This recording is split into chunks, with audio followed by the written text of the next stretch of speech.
ክቡራን ሊቃውንተ ቤተ ክርስቲያን፣ መምህራነ ወንጌል እንዲሁም በዝማሬ አገልግሎት የምታገለግሉ የሰንበት ትምህርት ቤት መዘምራን አባላት፣ በዝማሬ አገልግሎት ያገለገለን ወንድማችን ሊቀ ዲያቆናት ፍሬው፣ ምዕመናን ወምዕመናት ሁላችሁ በልዑል እግዚአብሔር ፍጹም ሰላም ሰላም እላችኋለሁ። እንደምን ዋላችሁ? እንደምን ሰነበታችሁ? እንደምን አመሻችሁ? በቸርነቱ የጠራን በረድኤት ያቀረበን በምህረቱ የሰበሰበን አምላካችን እግዚአብሔር እንድናመሰግነው ትናንትናም ፈቃዱ ሆኖ ለምስጋና ፈጥሮናል። ዛሬ በፈቃዱ እንድናመሰግነው ጠርቶናልና ስለማይነገር ስጦታው ሁሉ ስሙ ለዘላለም የተመሰገነ ይሁን። እመቤታችን ቅድስት ድንግል ማርያም የተመሰገነች ትሁን። በዛሬው ዕለት መታሰቢያ የሚደረግላቸው ቅዱሳን አበው ነቢያት፣ ሐዋርያት፣ ጻድቃን፣ ሰማዕታት ይልቁንም ደግሞ ታላቁ ገናናው ፈጣኑ መልአክ የቅዱስ ሚካኤል በዓለ ሲመቱንና ነገረ እስራኤልን የምናይበት ዓመታዊ ክብረ በዓሉ ነውና እንኳን አደረሳችሁ፣ እንኳን አደረሰን። ከፍ አድርጋችሁ አመስግኑ። ከሚካኤል በቀር በሉ እስኪ። አሁንም ድገሙት እስቲ፣ ሰልሱት። ምን የሚል ይመስላችኋል? ቀጣዩ ቃል በጣም ግሩም። የሚያጽናናኝ የለም። ለሰንበት ትምህርት ቤት መዘምራን እስኪ አመስግኑላቸው በደንብ።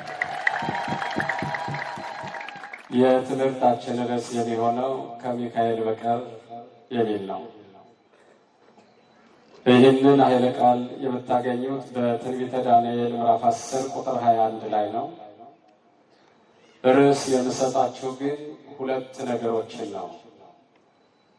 ምናልባት በስነ ጽሑፍ ሕግ ራሱን የቻለ ስርዓት ይኖረዋል። በስርዓተ ትምህርት ደግሞ አንድ ርዕስ ይሰጣል። እኔ ግን ሁለት ርዕስ ልስጣችሁ። አንደኛ ከሚካኤል በቀር የሚያጸናኝ የሚያጽናናኝ የለም የሚለውን ትንቢተ ዳንኤል ምዕራፍ 10ን ውሰዱት። ከዚህ ላይ የሚናገረው አጽናኝነቱን ነው። በግብረ ሐዋርያት ምዕራፍ 12 ቁጥር 11 ደግሞ ከአዲሱ እግዚአብሔር በእውነት መልአኩን ልኮ እንዳዳነኝ አወቁ የሚለውን ደግሞ ውሰዱ። በእነዚህ ጥቅሶች የሐዋርያት ሥራ ምዕራፍ 12 ቁጥር 11 ስለ መልአኩ አዳኝነት ታላቁን ምስክርነት የሰጠው ታላቁ ሐዋርያ ሊቀ ሐዋርያት ቅዱስ ጴጥሮስ ነው። ከመልአኩ በቀር ደግሞ ከሚካኤል በቀር የሚያጽናናኝ የለም ያለው ደግሞ ከታላላቆቹ አበይት ነቢያት ቀጥሎ የሚቆጠረውና የሚጠራው ታላቁ ነቢየ እግዚአብሔር ዳንኤል ነው። መቼም የመላእክትን አጽናኝነት የመላእክትን ተራዳይነት በአንድ የእግዚአብሔር ነቢይና በአንድ ከእግዚአብሔር እግር ቁጭ ብሎ በተማረ ሐዋርያ ቃል ከተመሰከረ ከዚህ የበለጠና የተሻለ ምስክርነት የሚፈልግ ሰው ጤናማ አይደለም። በነቢዩ ቃል ከሚካኤል በቀር የሚያጸናኝ የለም ካለ፣ እንደዚሁም ደግሞ በሐዋርያው በክርስቶስ ደቀ መዝሙር የሐዋርያት አለቃ በሆነው በቅዱስ ጴጥሮስ ቃል ደግሞ መልአኩን ልኮ አዳነኝ ብሎ የመልአኩን አዳኝነት ከመሰከረ የመላእክትን አዳኝነት፣ የመላእክትን አጽናኝነት፣ የመላእክትን ጥበቃ፣ የመላእክትን ተራዳይነት መጽሐፍ ቅዱሳዊ ነው፣ መላእክት አያድኑም ለሚሉ ሰዎች ምስክሩ ጴጥሮስ ነው። መላእክት አያጽናኑም ለሚሉ ሰዎች ምስክሩ ነቢዩ ዳንኤል ነው። እኒህን እንደ አብነት እናንሳ እንጂ በቅዱሳት መጻሕፍት ግን በጣም ሰፊ የሆነ ነገር አለ። ስለዚህ ከሚካኤል በቀር ወይም መልአኩን ድኖ እንዳዳነኝ አወቅሁ ተረዳሁ ነው ያለ ጴጥሮስ። በዚህ ርዕስ ምናልባት በነቢዩ ቃልም በቅዱስ ጴጥሮስ ቃልም በትምህርቱ ሶስት መሰረታዊ ነገሮች የሚገርሙ ሆነው ይታያሉ። ጭብጥ ሀሳቦቹ ሶስት ናቸው በዚህ ጥቅስ ላይ ያሉት።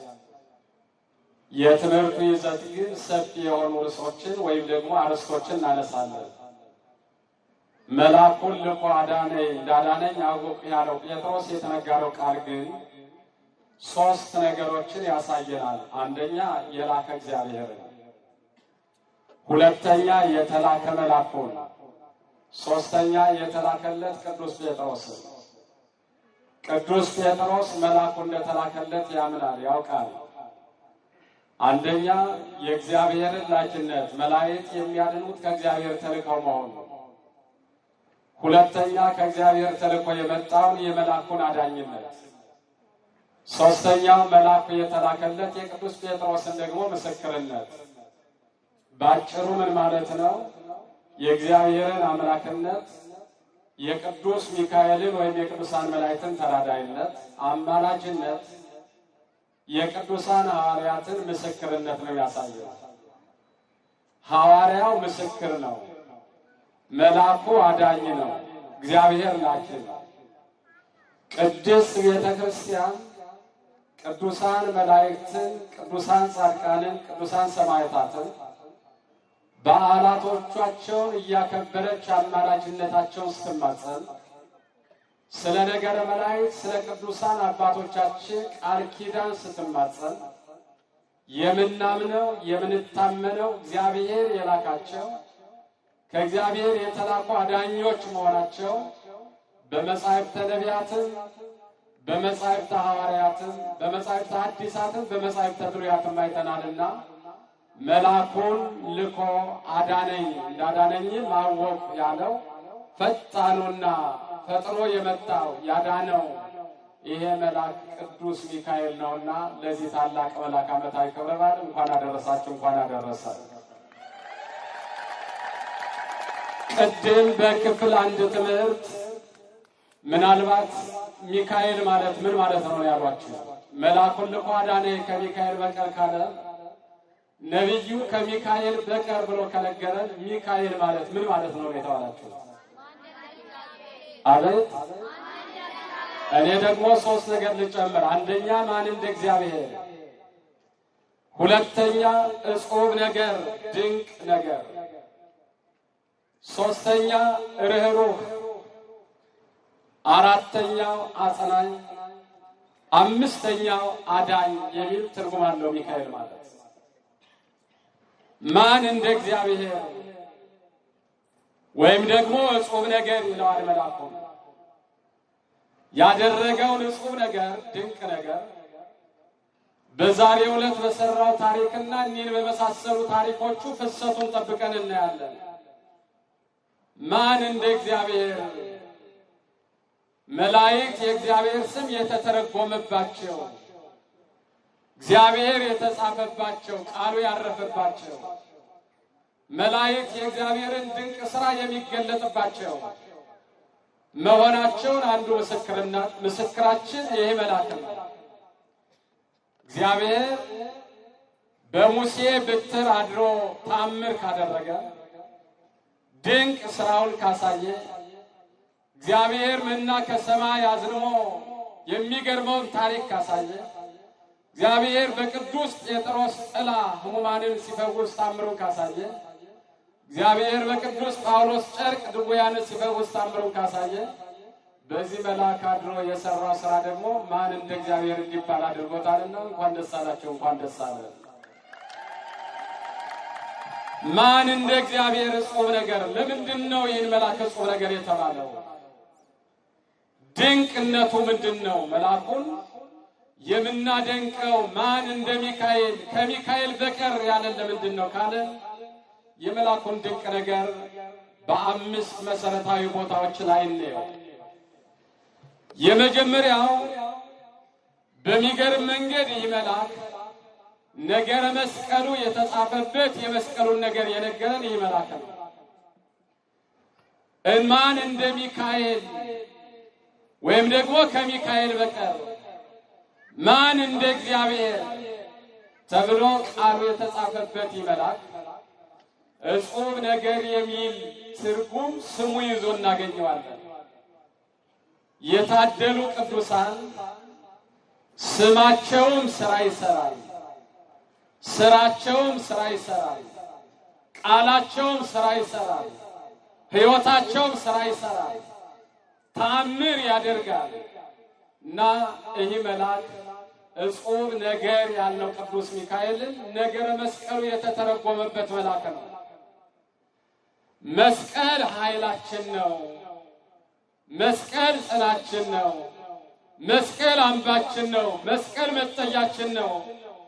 መስቀልን አይሁድ ይክዱታል፣ እኛ እናምነዋለን የምንለውን መስቀል ከማየታችን በፊት ከመያዛችን በፊት በዓይናችን አይተን ከመዳናችን በፊት የመስቀሉን ነገር የተማርነው የመስቀሉን ነገር ያወቅነው የተረዳነው ከቅዱሳን መላእክት አንዱ በቅዱስ ሚካኤል ነው። አንደኛ ገና እንደተፈጠሩ የብርሃን መስቀል ስሎ ዲያብሎስ ከዲያብሎስ ጋር ሰራዊተ መላእክት ሊቃነ መላእክትና ዲያብሎስ ከሰራዊቱ ጋር ውጊያ በገጠሙበት ዘመን እግዚአብሔር ድንቅ ነገሩን ማን እንደ እግዚአብሔር እንዲባል ዲያብሎስ ድል የተነሳበትን የተሸነፈበትን ራሱን ተቀጥቅጦ ከእግራችን በታች የተገዛበትን የብርሃን መስቀል ስሎ ካሳየባቸው ቅዱሳን መላእክት አንዱ ቅዱስ ሚካኤል ነው። ስለዚህ ቅዱስ ሚካኤል እጹብ ነገር ያልነው የብርሃን መስቀል ተስሎበታል። የብርሃን መስቀል በክንፉ ተስሎ ታይቶበታል። ስለዚህ መስቀል ሆኖ ኃይል ሆኖ ከመሰጠቱ በፊት የመስቀሉን ኃይል የመስቀሉን አዳኝነት ያየነው በመላእክት ክንፍ ነው። በዚህ መንገድ ነገረ መስቀሉ የተተረጎመበት የብርሃን መስቀል የተሳለበት በመሆኑ ሚካኤል ማለት እጹብ ነገር ነው እንለዋለን። ከብዙ ዘመናት በኋላ በመከራ ያለፈች የዚያችን ሴት ታሪክ ታውቃላችሁ። መስቀሉን ፍለጋ የተንከራተተች ፈተና ያየች በባህር ውስጥ እግዚአብሔር መንገዱን አዘጋጅቶ ከመከራ ያዳናት ሱባኤ ገብታ 7 ቀን ከሱባኤ በኋላ ከመላኩ ከቅዱስ ሚካኤል ጋር ቃል በቃል የተነጋገረች እባክህ ስለ መስቀሉ ንገረኝ በማለት እሌኒ ትቤሎ እሌኒ ለመላክ ንገረኝ በእንተ መስቀሉ ለክርስቶስ የመስቀሉን ነገር ንገረኝ በማለት ሱባኤ ገብታ የጠየቀችው ይህን መልአክ ነው። ወይቤላ መልአክ እጹብ ነገሩ በእንተ መስቀሉ የመስቀሉ ነገርማ እጹብ ነው፣ የመስቀሉ ነገርማ ድንቅ ነው፣ የመስቀሉ ነገር እጹብ ነው ድንቅ ነው ብሎ ስለነገራት እጹብ ድንቅ ብሎ የነገራትን ያስተማራትን የእሌኒን ታሪክ የሚካኤል ስሙ እጹብ ነገር ተባለ። እጹብ ነገር የመስቀሉ ነገር እጹብ ነገር ነው ስላላት፣ ስለዚህ የዚችን ሴት ታሪክ አንዘረዝረውን በወቅቱ አይታችሁታል። ታሪኳን የቀየረውን ታምር ያደረገላትን ገዳዮቿን በፊቷ ቆመው ተናገር እንድትል ያደረጋትን መስቀል ካገኘችው በኋላ ታሪኳን ሰምታችኋል። ግን ከዚያ በኋላ ያለውን ሕይወቷ መጀመሪያ ከመላኩ ከቅዱስ ሚካኤል ጋር ተነጋገረች። ስለ መስቀሉ ነገራት። እጹብ ድንቅ መሆኑን መስቀሉን አገኘች። አብያተ ክርስቲያናትን የመስቀሉን ማረፊያ ሰራች። ከብዙ ዘመን በኋላ ግን በባህር የጣላትን ሞቷን ያወጀላትን የሞት ደብዳቤዋን ጽፎ የሰጣትን የሞት ሳጥን አዘጋጅቶ በባህር የጣላትን በዚያ በባህር ውስጥም እንደ ባህራን የሞት ደብዳቤዋን የቀየረዋን መልአክ ይዛ ያን በባህር የጣላት ባለቤቷን እኮ ጠይቀዋለች። ይህን ታሪክ ሰምታችኋል። ተርቢሎስ እንደጠየቀችው መስቀሉን ካገኘች ከመልአኩ ጋር ከተነጋገረች በኋላ እኮ ሄዳ አኗኗር እንዴት ማለችው አላወቃትም፣ አልተረዳትም። እሱ መሞቷን ነው የሚያውቀው፣ እሱ በባህር ውስጥ መጣሉን ነው የሚያውቀው። እሱ ከጣላት ብዙ ዓመታት ሞታለች የለችም። ግን ማን እንደ እግዚአብሔር የእግዚአብሔር ቸርነት የመላኩ ፈጣን ተራዳይነት ጠብቀዋት ከብዙ ዘመን በኋላ ከሱ ጋር በነበረችበት ዘመን የነበረው መልኩ አይደለም። እንዴት ነው ኑሮ አለች። አንድ ደግ ባለቤት ነበረች፣ ከሞተችብኝ ብዙ ዓመት ነው አላት። ለባለቤቱ እኮ ነው፣ በባህር ለጣላት ሚስት እኮ ነው ይነግራል። ብዙ ዘመኑ ነው እንዲሁ ብቻዬን እንገላታለሁ አለ። ምን ነው የት ሄደች? አይ ከብዙ ጊዜ በኋላ በጣም በጭንቅ ታማ ነው ባለቤት ያረፈችው። የሞተችብኝ በጣምና በሞት አጥቻት ሳዝን እኖራለሁ አላት። ሞተ ዮሴፍ ነገር ወለ ዮሴፍ ነው። ሞተ ዮሴፍ አውየው ነገር ወለ ዮሴፍ። የዮሴፍን ሞት ወንድሞቹ ነግረውታል አይደል? ለማን ሞቱን ለማን ነገሩት? ዮሴፍ ወንድምህን ዮሴፍ ወንድማችንን ምን ሆነብን ብለው አውሬ በላብን። ለዮሴፍ የዮሴፍን ሞት ወንድሞቹ ነግረውታል። በእጁ ስለጣላቸው በሰው ልጆች ሞትን ያወጁ ክፉ የሰሩ ሰዎች መጨረሻቸው እንዲህ ነው። የነ ፈርዖንን ታሪክ ብታዩ፣ የነ ሄሮድስን ታሪክ ብታዩ፣ የዛሬ እስራኤልን ታሪክ ብታዩ፣ የሌኒን ታሪክ ብታዩ እንዲሁ ነው። ታዲያ በሞት አጣት አለችው። አዎ ከሞተችው ብዙ ዓመቷ ነው አለ። ግን የሚገባውን ቅጣት ተቀጣ። ቅጣት ዝርዝሩ አንገባም። ስለዚህ ድንቅነቱ ይመላል። አንደኛ ነገረ መስቀሉ ተተርጉሞበታል። በሌላ መንገድ የመስቀሉን ነገር ለዚህች ጥበበኛ ጾመኛ ሱባይተኛ ለሆነችዋ ሴት ነግሯታል። ሁለተኛ ሚካኤል ከሚካኤል በቀር የምንለው ከመስቀሉ የማትለየዋ ከመስቀሉ ስር ያለችው እመቤታችን ናት። ነገረ ማርያም ከተተረጎመበት ከተጻፈበት ታላቁ መጽሐፍ አንዱ የሚያላክ ነው። እመቤታችንን ስሎ እመቤታችንን ጽፎ ለመላእክት ያሳያቸው በዚህ መልአክ ክንፍ ላይ ነው። እመቤታችን ሳትወለድ መስቀሉ ሳይኖር መስቀሉን በዚህ መልአክ ክንፍ እንዳሳየ እመቤታችንም ሳትፈጠር ሳትወለድ በመልአኩ ክንፍ ስሎ ያሳየ በዚህ መልአክ ነው። ለዚህ አይደል ሚካኤል መልአክ በክነፍ ጾራ ያላት ቅዱስ ያሬድ። ሚካኤል መልአክ በክንፉ ተሸከማታል። ትናንትና ስሏን ስሎ በመልአኩ ክንፍ ፊትህን እንይ ተገለጥና እንይ እናመስግን ሲሉ ከዚህች ንጽሕት ቅድስት ከሆነችዋ ድንግል ማርያም ተወልዶ ሰው ሆኖ እንደሚታያቸው ቀድሞ ገና እመቤታችን ሳትወለድ እመቤታችንን ስሎ ያሳየው በዚህ ክንፍ በዚህ መልአክ ክንፍ ላይ ነው። ስለዚህ ምን አለን መጽሐፍ? ሚካኤል መልአክ በክነፍ ጾራ፣ መልአኩ በክንፉ ስሎ ይዟት ይኖራል። እኛም በልባችን ስለን ይዘናት እንኖራለን። ደስ ይበላችሁ ምእመናን። ለዚህ አይደለ ጣዕሟን በአንደበታችን ፍቅሯን በልባችን ነኮ ሳልልን የምንለው። እመቤታችን ሳሊ ለነ ቅድስት ስንላት እኮ ለምኝልን ብቻ አይደለም ሳይብንም እንላታለን።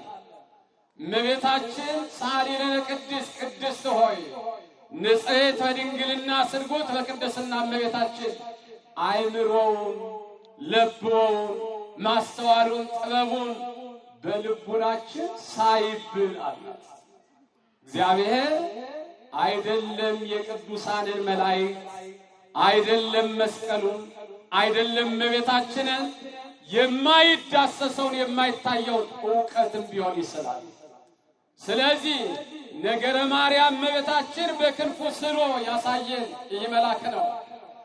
ሶስተኛው አዳም በተሰደደ ጊዜ አዳምን የረዳው አዳምን የተላላከው ካገለገሉት መላእክት አንዱ የአዳም በተጨነቀበት ባዘነበት ፈተና በገጠመው ሰዓት የረዳው ያጽናናው ከእግዚአብሔር ተልኮ እንደገና ከአምላኩ ጋር ሲጣላ ካገለገሉት መላእክት አንዱ ይህ መልአክ ነው። ስናዝን እንጥራው፣ ሲንጨንቀን እንጥራው፣ ከሕጉ ከትእዛዙ ወጥተን ስንሰደድ እንጥራው። ስደት ከሀገር መውጣቶች አይደለም። ስደት ከእግዚአብሔር ሕግ መውጣትም ስደት ነው። ስደት ከትእዛዙ ማለፍ፣ ከቤቱ መውጣት፣ ከአምልኮቱ ከፍቅሩ መለየት፣ ይልቁንም ደግሞ ከተፈጠሩበት ዓላማ ሕግ ቀኖና መውጣት ስደት ነው። አዳም ከገነት ከመሰደዱ በፊት የተሰደደው ከአምላኩ ሕግ ነው። ስለዚህ አዳም በተጨነቀበት ሰዓት ፈጥኖ የረዳው ይሄ መልአክ ነው። በዚህ እጹብ ነገር እንለዋለን። አራተኛው በዛሬው ዕለት ድንቅ ነገርን ያሳየን ይህ መልአክ ነው። እስራኤልን ስናነሳ መልአኩን ስናነሳ እስራኤልን ለያይተን አናያቸውም ምዕመናን። ነቢዩ ከመልአኩ በቀር ከሚካኤል በቀር የሚያጽናናኝ የሚያጸናኝ ማንም የለም ያለውን መልአኩን ልኮ አዳነኝ ያለውን የጴጥሮስን ቃል ስናይ ከሚካኤል በቀር የሚያጽናናን ማን ነው? መልአኩን ልኮ አዳነን ብለው እስራኤል ካመሰገኑት የምስጋና ክፍል የሁለቱ ምስጋና ነው። ምክንያቱም የተመገቡት እንጀራ የሚገርም ታሪክ አለው። የሚገርም ታሪክ አንደኛ ይሄ እንጀራ የተደከመበት እንጀራ አይደለም። ምን ያለበት እንጀራ አይደለም። እስራኤል 40 ዓመት የተመገቡት እንጀራ ነግደው አትርፈው ወጥተው ወርደው አርሰው ቆፍረው ያገኙት እንጀራ አይደለም። እግዚአብሔር የባረከላቸው እንጀራ ነው። እግዚአብሔር የሰጣቸው እንጀራ ነው። እግዚአብሔር በጸሎት የሰጣቸው ዓርብ ጠዋት ወጥቶ ብቻ መሰብሰብ ነው ምዕመናን። እንደ ዝናብ እንጀራ ይህንን አይደል? አንድ የቤተ ክርስቲያን ሊቅ እንዲህ ብለዋል። ምን ነው የኛ እምነት ከእስራኤል ያንሳል እንዴ አላቸው።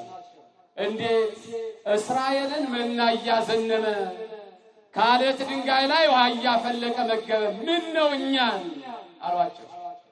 ታዲያ ዛሬስ ምትመገብ አንተ በድካምህ መሰለህ እንዴ አለ። እግዚአብሔር መና እያዘነመ ነው። መና እያዘነመ መሆኑን ልንገራችሁ። ሰማዩን ለጠል ምድሩን ለበረከት፣ ምድር የዘሩባትን ባታበቅል የተከሉባትን ባታጸድቅ፣ ሰማይ ደግሞ እንደ እስራኤል መና መጥኖ መሬትን በዝናብ ባይመግባት። ይህ አይደለ የእስራኤል መና ማለት እኮ በወቅቱ የሚያዘንመው እኮ ጠለ በረከቱ እኮ ነው።